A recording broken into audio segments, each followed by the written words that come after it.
रोस बीरा रोम की तलवार।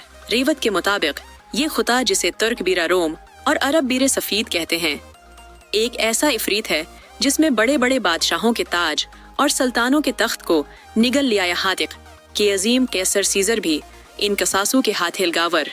उनके बीरी जाजू में एक गुलाम की तरह के अकीद होगा।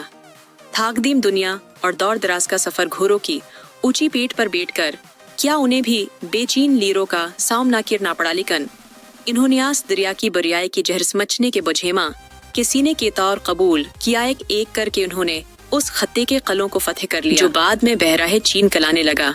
लीस वहीस इन फतेह शीदा कलों में से एक खास मकसद में से लड़ने वालों सिपाहों में उसे एक वाही आबाद हो गया। उसके 4 बेटे थे। हकीकत से ना वाकिफ लोग कहने लगे, 4 बेटे समंदर सेकी से न पट सकते हैं जो हजारों मुमल्लकत को निगल गया। इन्हें ऐसा नहीं कहना चाहे। चारों भाइयों ने शीतानी दोफोनों में सफरा किया, सलाब को परसुकान किया, दूफानों को अपनी जहजीर में लपट लिया और समंदर में अपने उनमन निकूस छोड़े। जिस समंदर में बाहोतों को शक्त दी, उनके समन्ने उस निगट ने टेक दिए जो बाद में बहराहे चीन कलाने लगा। उन्होंने समंदर में अपना खून बहाया। औची लहरों साथ वो खूनी भाई बन गए। जिसने बहरा रोम सबसे पहले सफर किया उसे बाबा रोज कहते थे। बरसों बाद में जो बाही जिस नाम से मशहूरा व्यासे बारबारोस लवेर, उसके बाबा जुद के बाद इस समंदर में किसास ये सुल्तान बने का मौका था। मशहूर रवायत की नामालूम कहानी अभी शुरू हुई थी।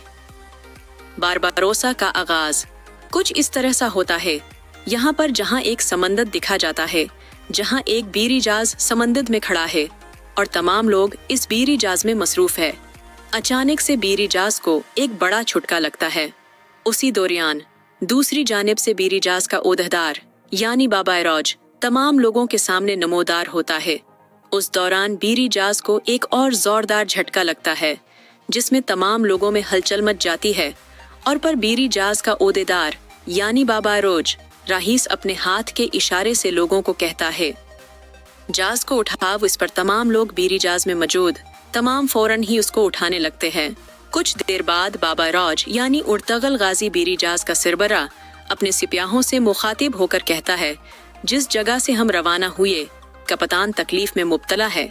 उस पर पार बड़ा शकस्त कहता है कि हम जानते हैं कि इलाज किया है, मगर वो नहीं सुनता। वहीं पर खड़ा दूसरा शख्स अपने साथी को इशारा करके कहता है कि खामोश रहने को कहता है, तो पर बाबारज राहीस कहता है, कप्तान ने हमें इशारा किया और हमने कहा टीहक हेजाज की क़यादत करते हुए उसकी हिफाजत करना हमारी जिम्मेदारी। हमारा इरादा अपनी मंजिल तक बाहिफाजत पहुंचाना है, लेकिन हम नहीं जानते नक्शा पर लिखा है लड़ाई भी हो सकती है। 3 किस्म के लोग होते हैं, एक बादशाह और वो जो बादशाहों से डरते हैं और वो जो जिसे बादशाह डरते हैं। हम इन लोगों में से नहीं हैं। जो डर जाता है अल्लाह का शुक्र है। तो सिपाहियों, आज के दिन में नियाहित किया है, हम चाहे डाकियों का सामना करे पड़िया, ये बादशाहों का मैं इन्हें डराएगा हमारा मुकद्दर होना चाहिए। उस पर सिपाही एक ज़बान होकर कहते हैं, हमारा एहद हमारा मुकद्दर बने, हमारी जाने उस रह में कुर्बान हूँ। उसी दौरान उरूज राहीस अपने जहाज के दूसरे कोने में जाकर खड़ा होता है, कुछ महसूस करता है और सीटी बिछाने लगता है और उसकी सीटी की आवाज़ समंदर के चारों इतराफ से गूंजने लगती है और समंदर में तमाम लोग गीत हैगा ने लगते हैं। तमाम लोगों की आवाज़ समंदर के चारों जानिब घूमती है, महसूस होती है। उसी तरह सिपाहियों को कहा जाता है, चिकवा को दाया तरफ मोरो दो। इसी तरह तमाम लोग चिकवा को घुमाने लगते हैं। यहाँ पर सीन चीज होता है। दूसरी जानिब अब दिखेगे क्या एक और जहाज दिखा जाता है जो कि एक लोटीरा का जहाज होता है और वो ताक में मौजूद होता है। उसी दौरान अपने जहाज में मौजूद तमाम लोटीरों से कहते हैं, उस्मानी सुल्तान क्या मुमल्लकत को भजा गया, तोहफा यहाँ से गुजरेगा और हम नहीं चाहते जहाज का अमला हमें देखकर एहतियाती तदाबीर अख्तियार करे। वहीं पर कैदी एक जानिब बैठे होते हैं। उनमें से एक कैदी अपने साथी से मुखातिब होकर कहता है, वो उस्मानी सुल्तान है और ये चौर मुसलमान के जहाज को टिकर लेगा, हमें चौकस रहना चाहिए। इस पर दूसरा कैदी कहता है, राहीस अगर इन्हें शक भी हो गया तो खून बहेगा। इस पर राहीस कहता, वो जो मर्जी कर ले, हमने अपना जात खो दिया, हमने अपनी आज़ादी खो दी, अब हम अपनी जान भी खो देंगे तो क्या होगा। इसी दौरान डाकवाओं का सरबराह यानी लुटेरा उनकी तमाम बातें सुनकर कहता है, जाद के कप्तान, तुम बहुत ज्यादा बातें करते हो। वफादार कप्तान, अब तुम्हें इराम करना चाहिए। साथ ही लुटेरा उस शख्स का गला काट देता है और बाकी तमाम सिपाहियों को तंबी करता, और जो बहादुरी दिखाना चाहते हैं उसका अंजाम भी यही होगा। उसी के साथ ही लुटेरा अपने सिपाही से कहता है, और उन अहमक कैदियों के मुंह बंद कर दो। उस पर तमाम लुटेरे उन कैदियों के मुंह बंद करने लगते हैं और यहीं पर सीन चीज हो जाता है। और दूसरी कुछ लोग समंदाई पत्थरों के पीछे छिपकर अपने सामने मौजूद बीरी जहाज पर नजर रखे होते हैं। उधर दूसरी जानिब उरूज रहीस के जहाज में मौजूदा सिपाही उरूज रहीस से कहता है, चट्टानों की घूज के मुताबिक तो लगता है कि रास्ता तंग है।